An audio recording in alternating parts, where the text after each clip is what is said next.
Hi everybody, welcome to the center. Welcome to our self-healing class. I'm Reverend Greg. I've been facilitating this class for many years. I want to welcome everybody who's here for the first time. Please send us a message, or when we have our break, we go around and people can say hello and where they're from.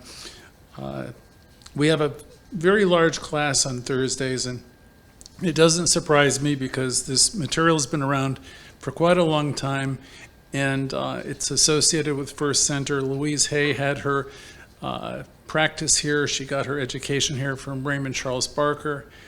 So if any of the people are listening throughout the week on social media, I'd like to invite you all to tune in, if you can, on Zoom on Thursdays.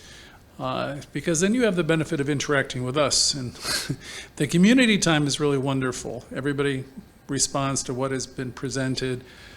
So I'm sending the invite to any of you who are watching on any of the other platforms this week. What else?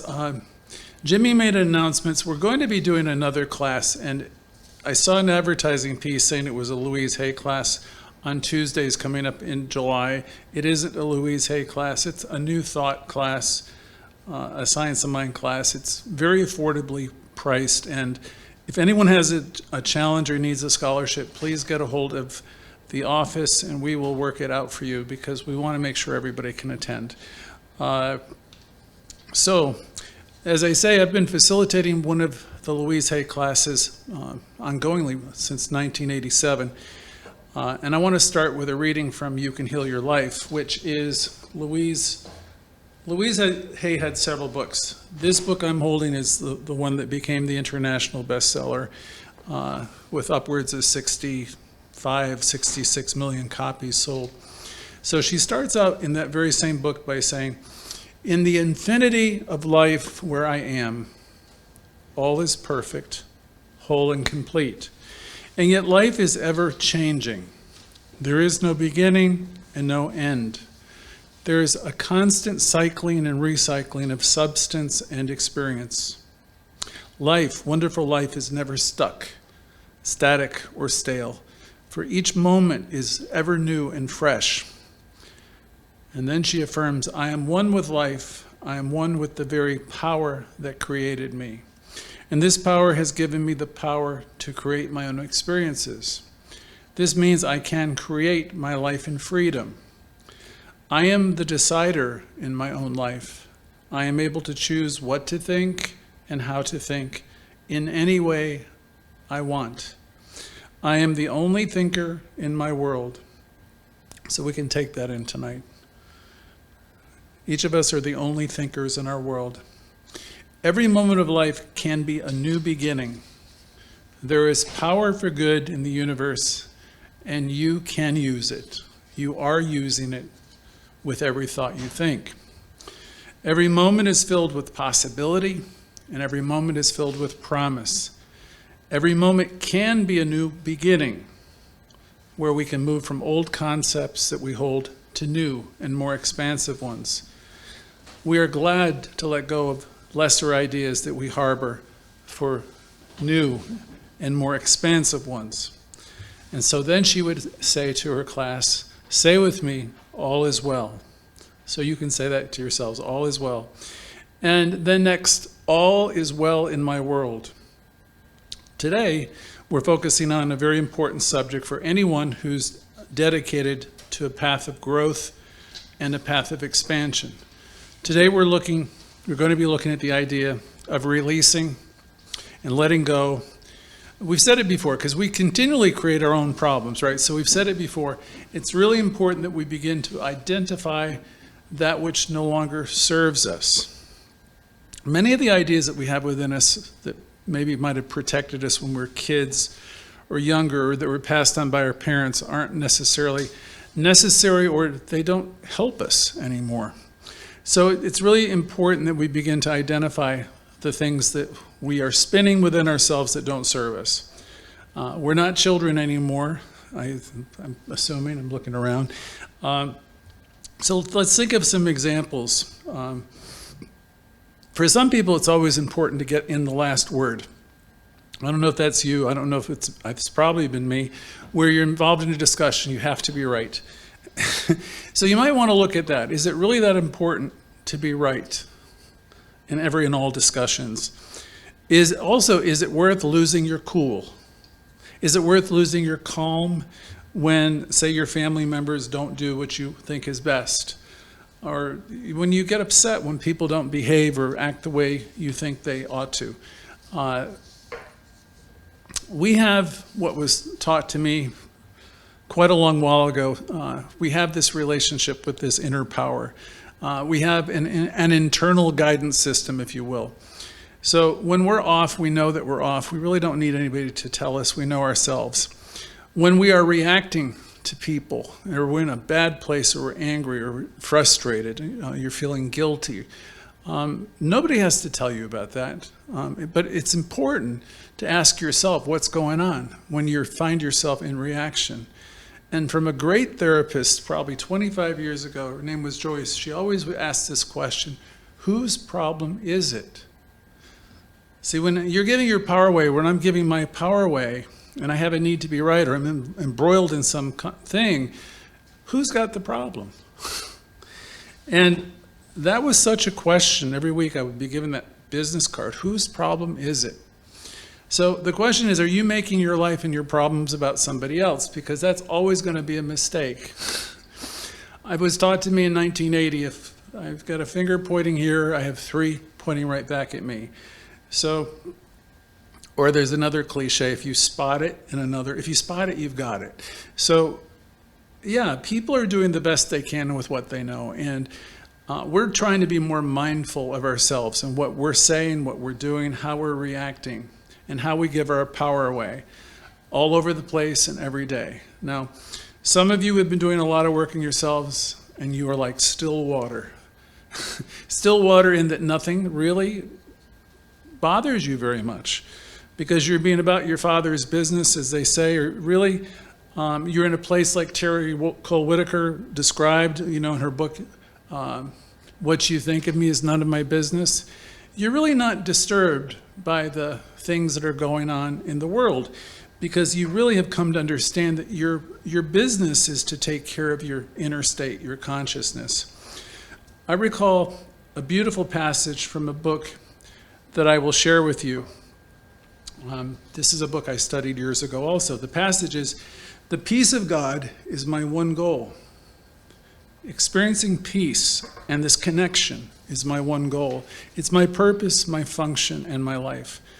Now, that's really a person who's, got a great spiritual connection who could really say that in earnest. The peace of God, or the peace of source, if you don't want to use the word God. Having that peace is my one goal. It's my purpose, my function. Some of you who are in this teaching are wanting to reclaim your authentic power and learn how not to give it away and how not to react to everything that happens all the time. We have within us a lot of old stories that seem to live on in us.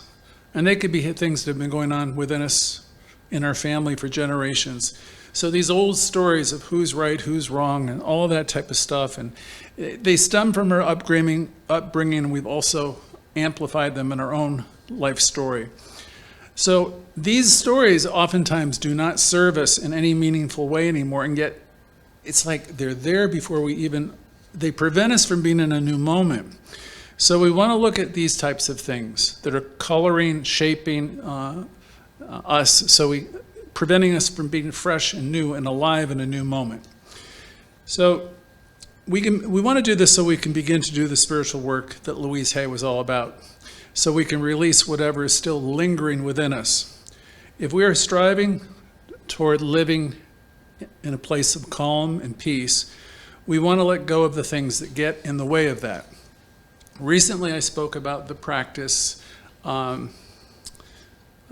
spoke about the idea of hearing no evil, speaking no evil, and seeing no evil. And I remember the image with the three monkeys: hear no evil, speak no evil, and see no evil. I mean, not being a part of any of it, not being a part of the negative conversation or talking about it, seeing it, being a complainer.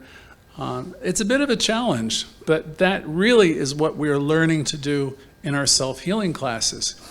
We want to have and experience peace. So the thing is, we want to begin to monitor our own thinking, our thoughts. One thing I'm here to say is we don't need to fight every fight. We don't have to be right.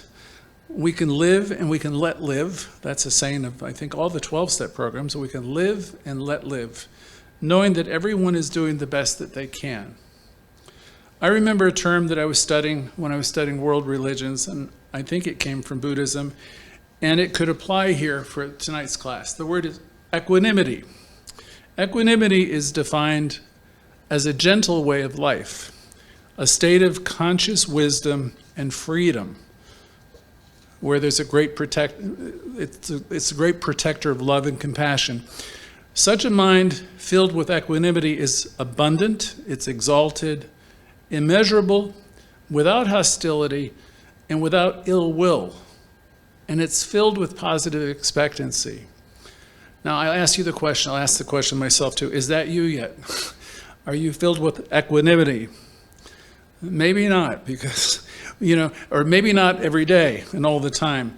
But it's a goal. We seek progress, rather than perfection. Maybe we're not there yet where we're living from that place. But this is something to keep your mind on. Is it really worth being a part of all these arguments, being a complainant, when the peace of God is your one goal, your purpose and your function?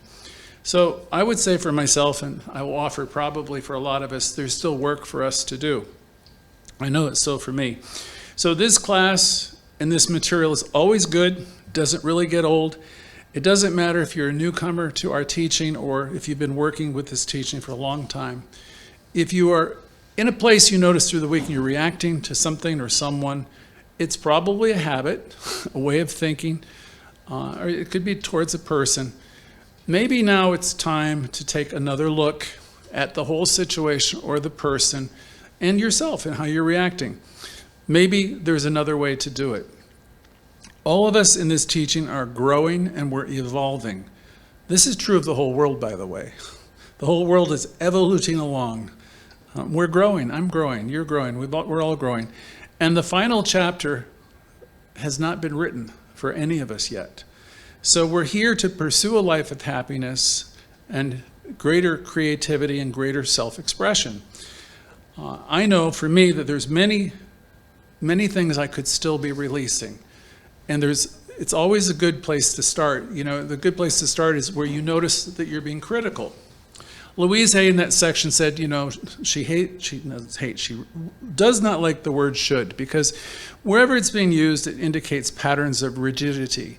So you could begin there. You just begin noticing where you're critical and who you're critical of. And that's always going to be a bigger statement of you than it is the person you're criticizing. So I invite myself and all of us to think about that a little bit today, this week, to search our souls and do a little bit of an inventory. I don't expect anybody to do it all this evening, but there was an old expression, I'm just checking in to see what condition my condition's in. It's like what the condition, what that thought that you have within you that keeps on producing results that you don't really want. So let's search our souls and think what we can do, what we might release. Wherever you notice that you are fault finding, and that goes to a whole nother book I'm fond of. Are you a love finder or are you a fault finder? Do you bring the love and the wisdom into the situation, or are you the critic? And this applies, are you critical of yourself? Just as applicable to either way. Are you critical of yourself, your looks, the way you handle yourself, or anything else? Or are you critical of others? Because these are the places you want to bring love and light into any of those types of conversations. You might want to take note of any of these. The critical thoughts, or the places where you're fault finding, the places where you're seeing evil, talking about evil. And when I mean evil, I don't mean it literally, but where you're part of the problem rather than part of the solution. A person who's in this teaching is always coming to a place of compassion where we know that everyone is doing the best that they can with what they have at the time. So please pay great attention to the thoughts you say, And any place where you're judging yourself or someone else is wrong, because it's all judgmental stuff that you could, if you wanted to, release.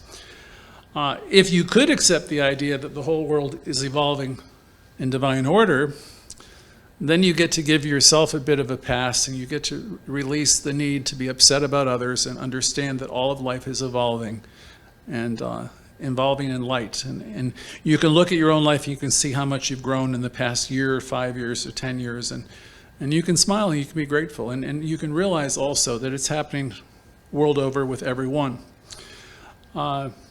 If you do this, if you're contemplating on, meditating on the perfection of life and how it's operating in you and through you, it's going to bring you to a quieter place within yourself and a calm, and you won't have the same need to be fighting everybody.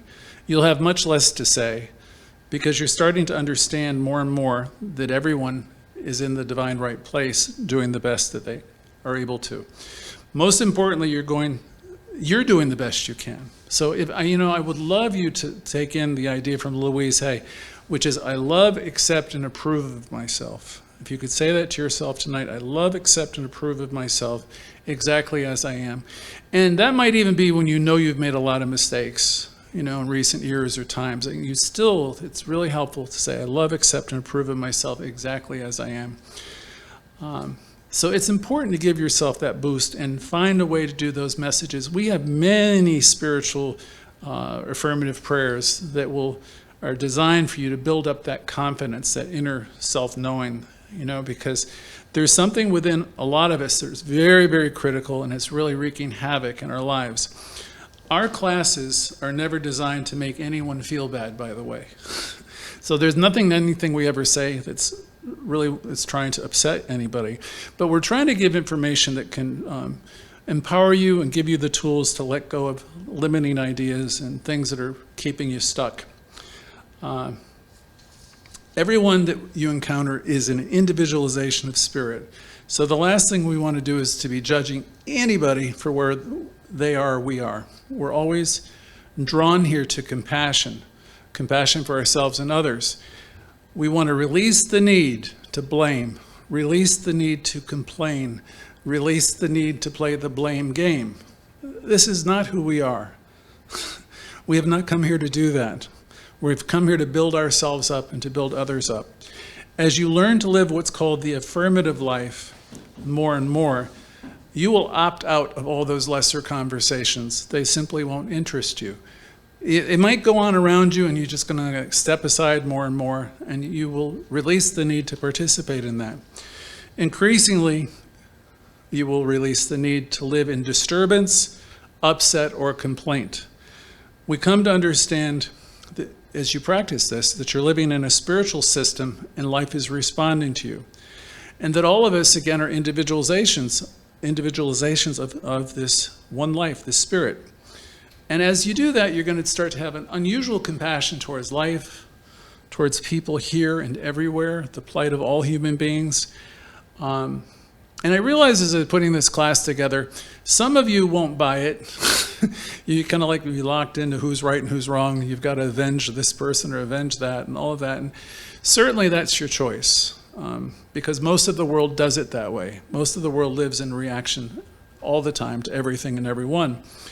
Louise Hay would say something to the effect, in the affinity where I live, all is well. There's a poem that I've read 3 or 4 times this past year. For some of you, it will be new. And it's always good to hear just the same, because it will bring to mind something that you want to release. It will bring to mind, it might inspire you to take a different approach. Everyone for a long time thought this poem was written by Ernest Holmes, and it was not. So I'm going to share it with you now. I know a few of you know it, but I'm sure you'll enjoy hearing it again. So here it goes. And it's entitled, She Let Go. She let go without a thought or a word. She let go. She let go of the fear. She let go of the judgments. She let go of the confluence of opinions swarming around in her head. She let go of the committee of indecision within her. She let go of the right reasons, and wholly and completely without hesitation or worry, She just let go. She didn't ask for anyone's advice. She didn't read a book on how to let go. She didn't search the scriptures. She just let go. She let go of all the memories that held her back. She let go of all the anxiety that kept her from moving forward. She let go of the planning and all the calculations about how to do it just right. She didn't promise to let go. She didn't journal about it. She didn't write in the projected date in her date timer. She made no public announcement and put no ad in the paper. She didn't check the weather report or read her daily horoscope. She just let go. She didn't analyze whether she should let go. She didn't call friends to discuss the matter. She didn't do a 5-step spiritual mind treatment. She didn't call the prayer line. She didn't utter a single word. She just let go. No one was around when it happened. There was no applause or congratulations either. No one thanked her or praised her. No one noticed a thing. Like a leaf falling from a tree, she just let go. There was no effort. There was no struggle. It wasn't good and it wasn't bad. It was what it was, and it is just that. In that space of letting go, she let it all be. A small smile came over her face, a light breeze blew through her, and the sun and the moon shone forevermore. And so it is. So I think that's wonderful. I've always liked reading that. I hope you do too. And each of us can do that if we want to. We can let go of the anger, the old stories, the resentments, all the stuff that blocks the light within us. If you're talking about peace, of God being your one goal, if you're talking about wanting that peace and that equanimity and that joy that is yours, your birthright, if you're talking about all that and you're unwilling to change, then peace and prosperity and wholeness will always be just eluding you. We must do some letting go if we want to get past our past so we can be in new moments. Because our past and our attachments keep being brought into our present. It keeps coming around and around, and it stops us from demonstrating the life that we could be living. As good as we are and as mindful as we can be, we have a tendency to bring in and bring things up over and over again. So let's turn to you now, the audience, and I want to see what comes up for you in our wonderful discussion. It's always a wonderful discussion, and get your comments, say hello to anyone who's new, and if there's something you want to let go of or whatever, this would be your time. So we can open up the floor.